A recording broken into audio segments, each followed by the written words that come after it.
Saya kan nonton tuh, Rati sama Bayu kan nonton, seluruh rakyat Indonesia kan menonton bahwa Presiden Jokowi menyampaikan di dalam pidatonya jangan gerasa-gerusu. Beliau membenarkan tadi, jangan gerasa-gerusu, jangan buru-buru kan gitu ya. Kalau nggak salah arti gerasa-gerusu, Belanda masih jauh. Nah, lalu beliau sampai tunggu bisikan saya. Nah beda dengan Pak Jokowi. Kalau Mas Eko sudah memutuskan, Pak Jokowi tunggu bisikan. Berarti memang beliau nggak nunggu bisikan Presiden. Saya independen. Ini yang saya tangkap itu loh. Saya independen. Ini yang saya tangkap ya. Dulu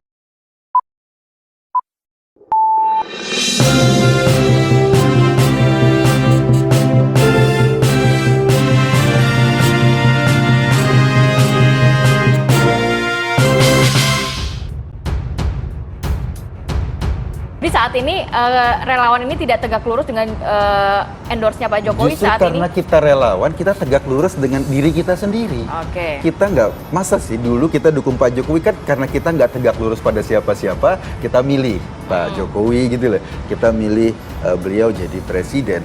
Sekarang gitu loh, masa kita mau serahkan kedaulatan kita entah pada siapa gitu loh. Keputusan politik kita harus kita serahkan misalnya even Pak Jokowi, tegak lurus Pak Jokowi kan enggak. Bahwa kita melakukan dukungan itu karena kesadaran kita sendiri. Dan kemudian setelah itu karena kesadaran sendiri kita melakukan pilihan mana Pak Ganjar atau Pak Prabowo, Bang gitu. Andre. Ya, ini kan jelas ya. Kalau Mas Eko ini ikut yang hari Sabtu yang tanggal 13. Nah, kalau Pak Jokowi sendiri di tanggal 14, kalau kita dengar pidatonya, tunggu bisikan saya. Jadi berbeda memang dengan Pak Jokowi ini. Kalau ya Pak berbeda. Jokowi sebagai presiden. Jadi kalau beliau kan bilang tunggu bisikan saya, nanti saya bisikin satu persatu.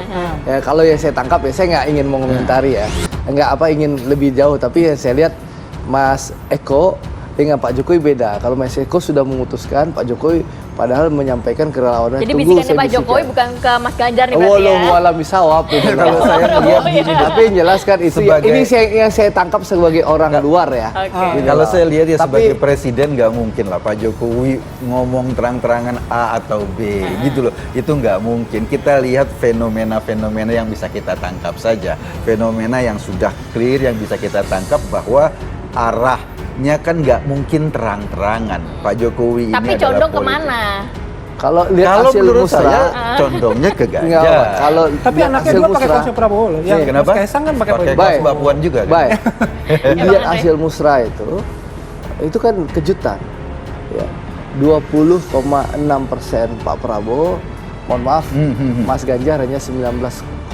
Itu kata musranya Budiari. Iya, ada itu. musranya Andi Gani, ketua apa? Ya. Ketua Kan itu hasil steering musra. komitenya. Kan hasil musra itu bisa terlihat secara transparan kan musra itu dilakukan di seluruh kabupaten, provinsi sudah diumumkan. Kalau Mas Eko nggak percaya kita kita gabungin, kita bagi aja kan ketahuan. Enggak, itu musra yang diumumkan oleh Mas Budiari. Iya. Mas Andi Gani, ketua steering komite Beda mengumumkan lagi. bahwa yang memenangkan Ganjar. Gitu loh, ini kan musra kan juga bagian dari kreativitas politik teman-teman elit-elit relawan itu kan, sehingga kemudian ada beda-beda statement, beda-beda. Tapi kalau yang bisikan Bang Andre ini yang tadi tunggu bisikan-bisikan ini valid nggak nanti? Nggak, Bukan kalau ke Pak saya Ganjar, tapi ke Pak menangkap, Prabowo. saya menangkap yang disampaikan kan beda. Kalau Mas Eko kan sudah clear ke Mas Ganjar, tentu kita hormati. Itu hak pilihan bagian dari negara demokrasi. Tapi yang saya tangkap yang tanggal 14, saya kan nonton tuh, Rati sama Bayu kan nonton, seluruh rakyat Indonesia kan menonton bahwa Presiden Jokowi menyampaikan di dalam pidatonya jangan gerasa-gerusu. Beliau membenarkan tadi, jangan gerasa-gerusu, jangan buru-buru kan gitu ya. Kalau nggak salah artinya gerasa-gerusu. Belanda masih jauh. Nah, lalu beliau sampai tunggu bisikan saya. Nah beda dengan Pak Jokowi. Kalau Mas Eko sudah memutuskan, Pak Jokowi tunggu bisikan. Berarti memang beliau nggak nunggu bisikan Presiden. Saya independen. Ini yang saya tangkap itu loh. Saya independen. Ini yang saya tangkap ya. Dulu ketika saya mendukung Pak Jokowi, saya nggak nunggu bisikan siapa-siapa. Itu pendapat saya pribadi. Soal kemudian ada beberapa elit yang dulu mengaku relawan Pak Jokowi, kemudian menggunakan elemen ini untuk tarik sana tarik sini, ya monggo saja. Toh di musra itu ada Pak Muldoko misalnya, Pak Muldoko di survei, lembaga-lembaga survei kan nggak pernah nongol namanya, tapi di Musra nongol misalnya gitu loh. Agak sedikit berbeda dengan kondisi. Kalau saya melihat ini bagian dari apa ya, kreativitas politik teman-teman di Musra lah. Sebelum Musra kan ada juga silaturahmi relawan Jokowi yang dihadiri oleh Mas Ganjar. Ini jelas loh. Kan belum ada silaturahmi relawan Pak Jokowi, ada Pak Prabowo kan belum.